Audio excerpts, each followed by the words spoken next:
अंतर्गत एक नुक्कड़ नाटक प्रस्तुत करने जा रहे हैं जिसका शीर्षक है हिंदी बीमारी। तो आइए देखते हैं। अभी चल नहीं रहा।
अरे भैया स्वच्छता अभियान को दिखा दो, बड़ा ट्रेंडिंग में चल रहा है। अरे भैया हिंदी भी तो बीमार है, उस पे दिखा दो। अरे हम कैसे मान ले हिंदी बीमार है? मुझे मालूम था तुम नहीं मानोगे, तो चलो आओ मैं तुम्हें बताती हूँ कि हिंदी क्यों बीमार है, कैसे बीमार है और उसे बीमार बनाया किसने। चलो मेरे साथ।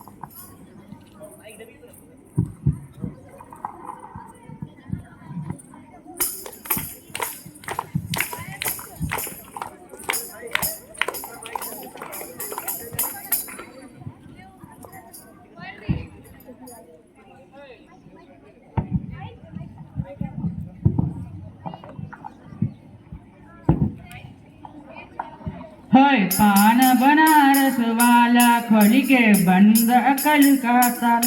अरे तुम कौन हो और यहाँ क्यों बैठी हो?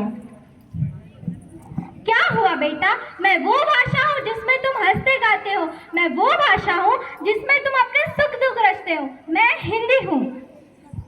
अच्छा, वो हिंदी जो पेपर पे लिखी जाती है, पढ़ी जाती है, वो हिंदी? हाँ बेटा, वही हिंदी। मुझे माफ करें माँ, मैं ज़्यादा पढ़ा लिखा नहीं हूँ ना, इसलिए आपको पहचान नहीं पाया। लेकिन ये जगह तो तेलुगु वालों की है, यहाँ आपको बैठने नहीं देंगे। अच्छा बेटा। अरे अरे, वो जगह तो तमिल वालों की है, वहाँ भी आपको बैठने नहीं देंगे। अच्छा बेटा, अस्पताल कहाँ है? अस्पताल? अच्छा हॉस्पिटल, वो तो हमारा गूगल बाबा भी बता देगा। चलिए आपको ले चलता हूँ। एक आकी मच्छी लेना। ना ना बेटा। ये तुम्हें की बोली? नाना, हम हिंदी जानी ना। अरे इनकी तबीयत खराब है, तुम अपने जगह पे बैठ जाओ। अरे ये तो बंगाली थी, लेकिन आपने कैसे पहचाना माँ? बेटा मैं एक माँ हूँ और ये है तो मेरी ही संतान ना, तो मैं कैसे नहीं पहचान लूंगी भला?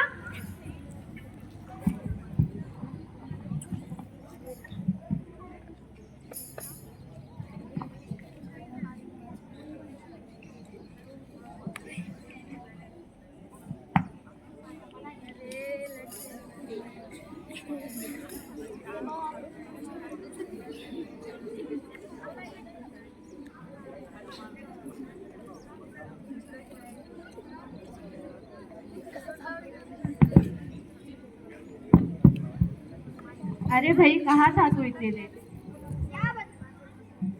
क्या बताऊँ यार, लगता है वही दिन अच्छे थे। खेती करो, अनाज उगाओ, खाओ पियो, सो जाओ। ये कहाँ एडवांस जमाने में आ गए? क्या हुआ है तेरे साथ? अरे आज इंटरव्यू देने गया था, सालों ने देहाती बोलकर निकाल दिया। कहने लगे अंग्रेजी सीख कर आओ। हमने कहा भैया ये भाषा में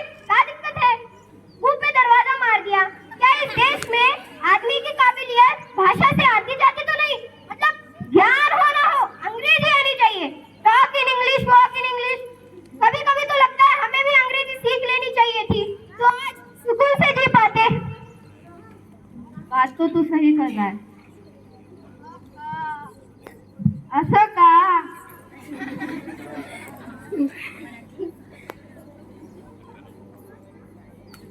असं का मावशी? मला अंग्रेजी देना, मला जेवायला देना, मला नौकरी नहीं।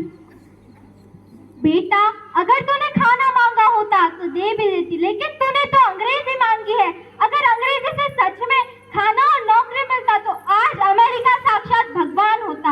मांगना ही है तो ज्ञान मांग। शब्द का अर्थ तो गूगल बाबा भी बता देगा। हाँ सही कहा, खाने को खाना नहीं है, पहनने को कपड़े नहीं है और अंग्रेजी सीखनी है। माँ ये क्या हालत हो गई है हिंदी की। अगर देश के विकास के लिए अंग्रेजी इतनी जरूरी है तो फिर चाइना में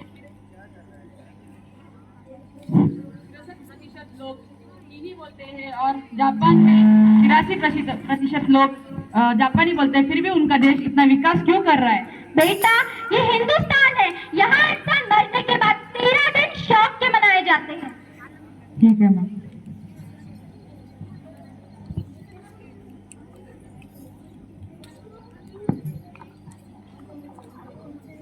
डॉक्टर साहब, आज मेरी तबीयत बराबर नहीं है। अरे क्या हो गया बेटा? आँख ऊपर करो। खून की कमी है तुम्हारे अंदर। पिछले महीने मैंने जो सिरप दिया था पी रहे हो कि नहीं?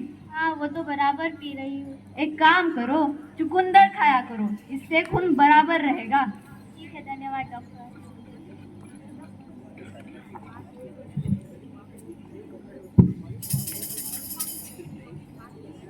अरे क्या हुआ अम्मा जी? कुछ नहीं डॉक्टर जी, मेरी तबीयत कुछ दिनों से बहुत खराब है। मुझे रोज चक्कर आने लगते हैं, डरावने सपने आने लगते हैं और आजकल तो डरावने सपने सच भी होने लगते हैं। मुझे कॉन्सोनेंट्स की डकार आती है, वॉवेल्स की उल्टी आती है, नाउन्स का सर दर्द होता है और एडजेक्टिव की सर्दी होती है। मुझे तो लगता है मुझे अंग्रेजी का कैंसर हो गया है। ये अंग्रेजी का कैंसर नहीं है, ये इग्नोरेशिया के लक्षण दिखाई पड़ते हैं। खून में अंग्रेजी की मात्रा बढ़ गई है। अच्छा तो इसका कोई इलाज विलाज है कि नहीं? अरे पहले कारण तो जान लो। पहले हम संस्कृत बोला करते थे, अभी हम संस्कृत को भूलते जा रहे हैं। आजकल के लोग बच्चा पैदा होने से पहले ही उसके अंदर अंग्रेजी घुसा देने लगे हैं। इसका सिर्फ एक ही इलाज है, तुम लोगों को जाकर समझाओ जिस देश का कोई अस्तित्व नहीं, जिस देश की अपनी कोई भाषा नहीं, जिस देश की कोई संस्कृति नहीं। समझ गए? हाँ।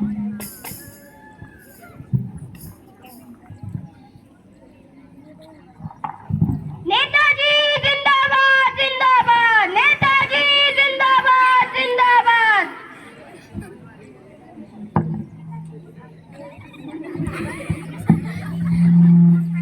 नमस्कार मेरे भाइयों और बहनों, रिस्पेक्टेड माय पार्टियों के अध्यक्षों। अगर we the people of India, अगर हमें संस्कृति की जरूरत है, फॉरगेट करेगा तो कैसे? हम कैसे सरवाइव करेगा? तुमने पीने के लिए पानी मांगा तो हमने बंदोबस्त किया, तुमने इलेक्ट्रिसिटी मांगा तो हमने दी। अगर तुम संस्कृत को भूल जाएगा तो हम तो डिग्रेड हो जाएगा ना। जब हम आउट ऑफ कंट्री जाएगा, अंग्रेजी खाएगा, अंग्रेजी पकाएगा, लेकिन हिंदी और संस्कृत के संग्रहालय को सजा के रखेगा। आज तो तुम हिंदी के गलत को अंग्रेजी में संबोधित कर रहे हो। English is a very important language. Hindi को राष्ट्रभाषा नहीं बना सकत, क्योंकि साउथ के लोग नहीं जानते तो ये उनके साथ अनफेयर हो जाएगा। नेताजी जिंदाबाद जिंदाबाद, नेताजी जिंदाबाद।